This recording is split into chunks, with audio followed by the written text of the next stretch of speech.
कैसा फील होता है जब आप दिन रात पढ़ते हो लेकिन फिर भी आपका वो दोस्त आपसे ज़्यादा मार्क्स लेकर आ जाता है जो तुमसे 10 गुना कम पढ़ता था। आपने घंटों बैठकर परफेक्ट नोट्स बनाए जबकि आपके सभी दोस्त बाहर खेल रहे थे। कहते हैं कि hard work page of, but reality ये है कि हार्डवर्क के साथ साथ स्मार्ट वर्क भी ज़रूरी है। आज की इस वीडियो में मैं आपको 12 ऐसी स्टडी टेक्निक्स बताऊंगा जिन्हें यूज़ करके आप सिर्फ 3 घंटे पढ़ के उतने मार्क्स ले आओगे जितने दूसरों के 10 घंटे पढ़ के भी नहीं आएंगे। 9th मेथड सबसे बेस्ट मेथड है जिससे आप स्टार्टिंग से लेकर एंड तक किसी भी चैप्टर को इफेक्टिवली याद कर पाओगे, वो भी कम से कम टाइम और एफर्ट से। सो एटलीस्ट वहां तक तो वीडियो जरूर देखना। जो भी स्मार्ट वर्क करते हैं वहां पर मुश्किल कुछ नहीं होता है, नहीं होता।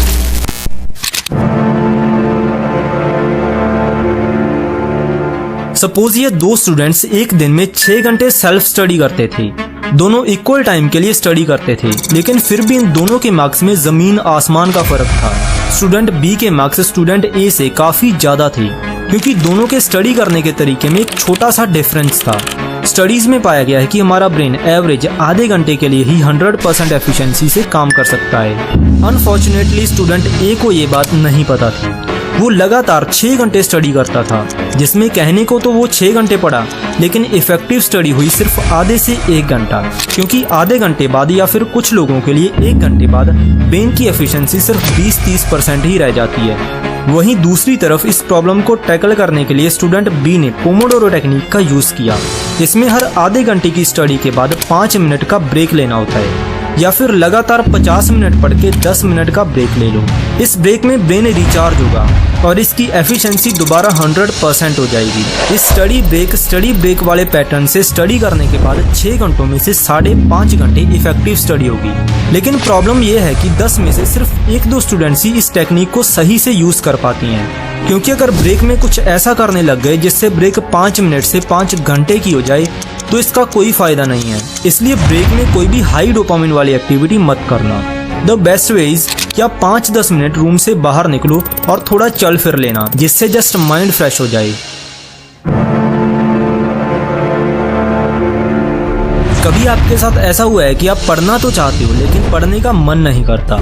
ऐसा इसलिए होता है क्योंकि आप अपने दिन को प्लान ही गलत तरीके से करते हो या फिर करते ही नहीं।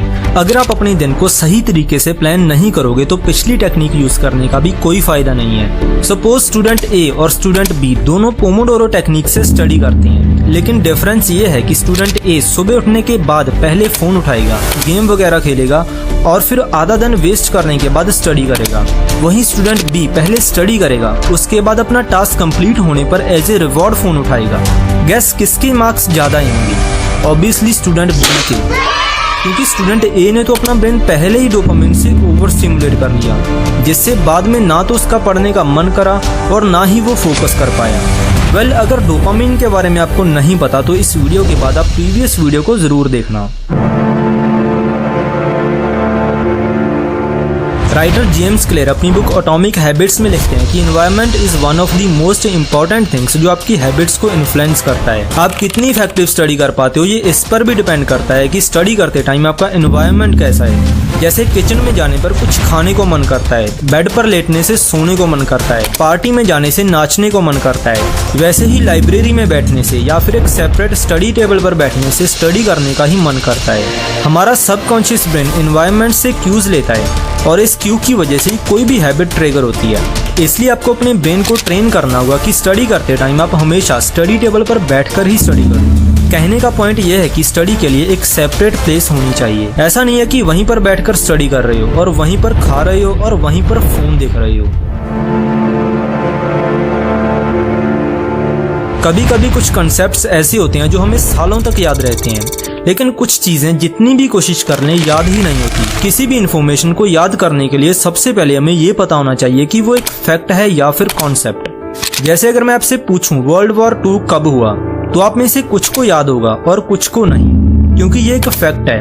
वेयर एज अगर आपको पूरा कॉन्सेप्ट आता हो, यानी वर्ल्ड वॉर 2 कैसे हुआ, क्यों हुआ और किसने स्टार्ट किया, तो फैक्ट भी इजीली याद हो जाएंगे। फॉर एग्जाम्पल, वर्ल्ड वॉर 1 खत्म होने के बाद 1919 में ट्रीटी ऑफ वर्साइलेस साइन हुई। On the 28th of June 1919, the Treaty of Versailles was signed. इस ट्रीटी ने जर्मनी को इतना पनिश किया कि उनका इकोनॉमी कोलैप्स कर गया।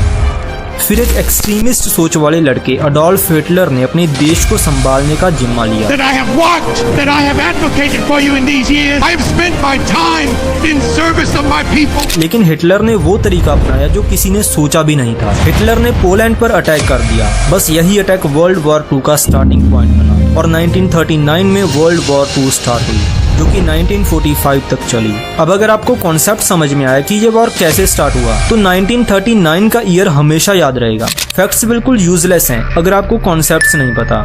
फैक्ट्स मीनिंगफुल तभी होंगे अगर उससे रिलेटेड कॉन्सेप्ट पता होगा। फॉर एग्जाम्पल, अब मैं एक एक करके 13 लेटर्स बोलूंगा। मेरे रुकने पर आपको सेम ऑर्डर में ये 13 लेटर्स याद करके बोलने होंगे। So ready? Y T R H A U S T D E A Y H। अब वीडियो पॉज करो और याद करने की कोशिश करो। क्या हुआ, नहीं याद हुए? कोई बात नहीं, अब इनको सुनो। मैं दोबारा 13 लेटर्स बोलूंगा, लेकिन इस बार आपको पक्का याद हो जाएंगे, तो ध्यान से सुनना। H A P P Y T H U R S D A Y। अब इनको रिपीट करो।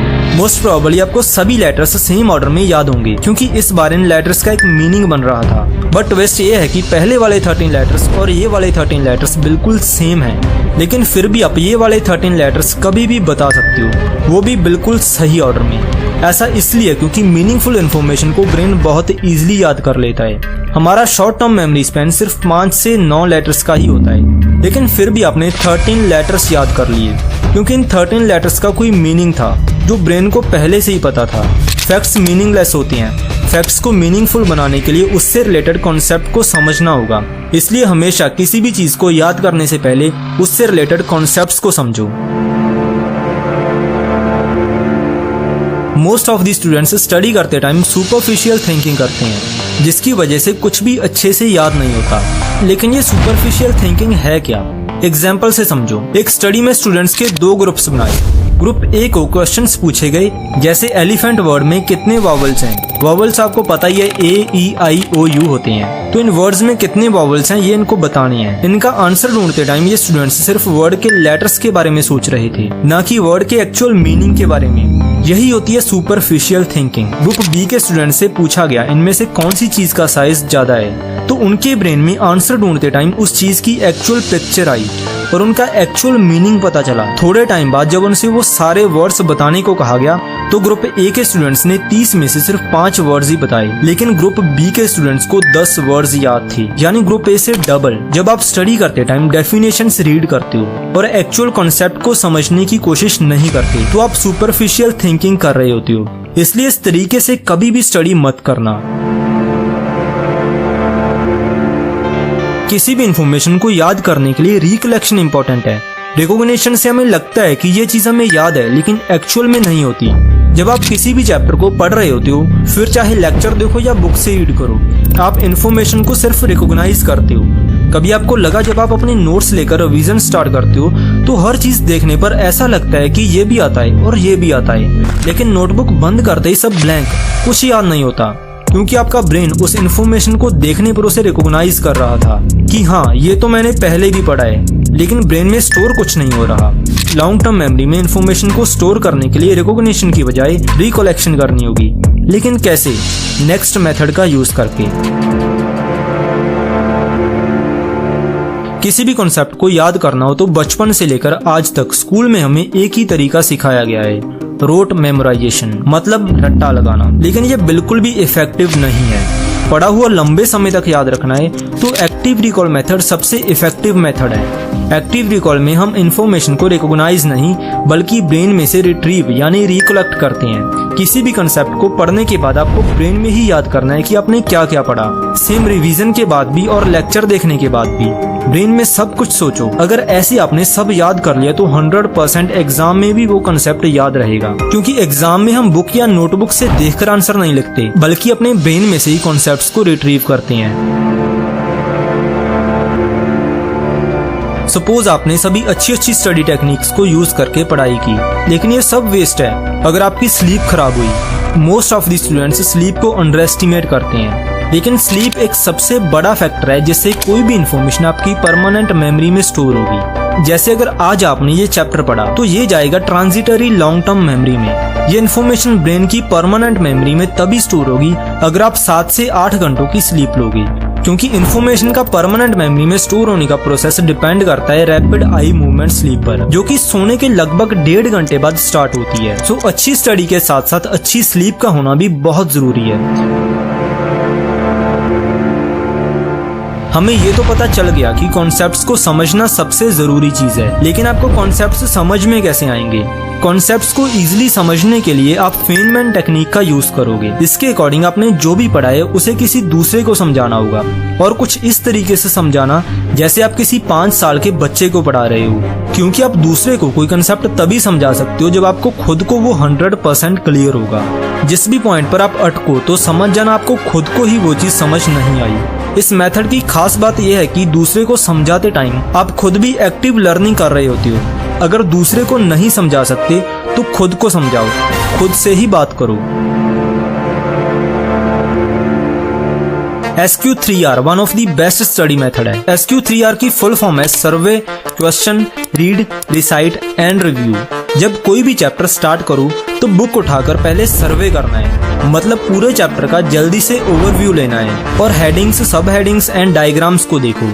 इससे आपको आइडिया मिल जाएगा कि चैप्टर किस बारे में है। उसके बाद आपने ब्रेन में उससे रिलेटेड क्वेश्चंस फॉर्म करने हैं। ये दोनों चीजें करने के बाद ब्रेन में आंसर्स ढूंढने की क्यूरियोसिटी होगी। जब किसी चीज का आंसर ढूंढने की क्यूरियोसिटी होती है तो ब्रेन उस चीज को ज्यादा जल्दी ग्रैब करता है। सर्वे और क्वेश्चंस फॉर्म करने के बाद आप चैप्टर रीड करना स्टार्ट करोगे। उन क्वेश्चंस की वजह से ब्रेन में ऑटोमेटिकली सर्च मैकेनिज्म स्टार्ट हो जाएगा और आप ज्यादा इफेक्टिवली इंफॉर्मेशन को कंज्यूम कर पाओगे। फिर थर्ड स्टेप है रिसाइट, यानी एक्टिव रिकॉल। जो पढ़ा है उसे रिकॉल करो। एट लास्ट बारी आती है रिव्यू की। रिव्यू का मतलब है पढ़ा हुआ कुछ दिनों बाद फिर से रिवाइज करना। स्टडीज के अकॉर्डिंग किसी भी इंफॉर्मेशन को टेम्परेरी मेमोरी से परमानेंट मेमोरी में स्टोर करने के लिए उसे 7 बार देखना पड़ेगा। बट इतने सारे चैप्टर्स और इतने सारे सब्जेक्ट्स कोई भी 7 बार छोड़ो 1 बार भी मुश्किल से रिवाइज करता है। लेकिन स्पेस्ड रेपिटेशन बेस्ट मेथड है, जिससे आप नया सिलेबस करने के साथ साथ पुराना भी इफेक्टिवली रिवाइज कर पाओगे। चैप्टर कंप्लीट करने के बाद अगले दिन ही उसे रिवाइज करो, फिर 3-4 दिन बाद दूसरी रिवीजन और 10-12 दिन बाद तीसरी। ऐसे ही हर रिवीजन के बाद गैप बढ़ाते जाना, और ये साइकिल हर चैप्टर करने के बाद स्टार्ट करना होगा। कॉम्प्लेक्स इन्फॉर्मेशन को याद करने के लिए हम जो शॉर्टकट्स बनाते हैं उन्हें निमोनिक्स कहते हैं। निमोनिक्स एक ऐसा सिस्टम है जो किसी भी इन्फॉर्मेशन को रिकॉल करने में हेल्प करता है। फॉर एग्जाम्पल, अगर आपको लाइट के 7 प्राइमरी कलर्स याद करने हैं तो उसके लिए निमोनिक है विबग्योर। एक और एग्जाम्पल की बात करें तो ये बताओ कि हार्ट के लेफ्ट एट्रियम और राइट एट्रियम में से कौन से में ऑक्सीजनेटेड ब्लड और कौन से में डीऑक्सीजनेटेड ब्लड होता है। इसका आंसर है लेफ्ट एट्रियम में ऑक्सीजनेटेड ब्लड और राइट में डीऑक्सीजनेटेड ब्लड। बट ऐसे आप कंफ्यूज हो सकती हो, तो इसे रेडियो सुनते सुनते याद करना। RA मतलब राइट एट्रियम और DEO मतलब डीऑक्सीजनेटेड। अब इसे आप कभी भी नहीं भूलोगे। Well that's today's video guys. इस वीडियो के हैंड रिटन नोट्स में टेलीग्राम चैनल पर अपलोड कर दूंगा। आई होप आप इन टेक्निक्स को यूज करोगे और कुछ दिनों बाद रिजल्ट्स कमेंट सेक्शन में बता के जाना। अगर किसी मेथड या टेक्निक पर डेडिकेटेड वीडियो चाहिए तो वो भी कमेंट सेक्शन में बता सकते हो। तब तक आप राइट वीडियो पर क्लिक करके डोपामिन डिटॉक्स का चैलेंज कंप्लीट करो। Thank you and have a nice day.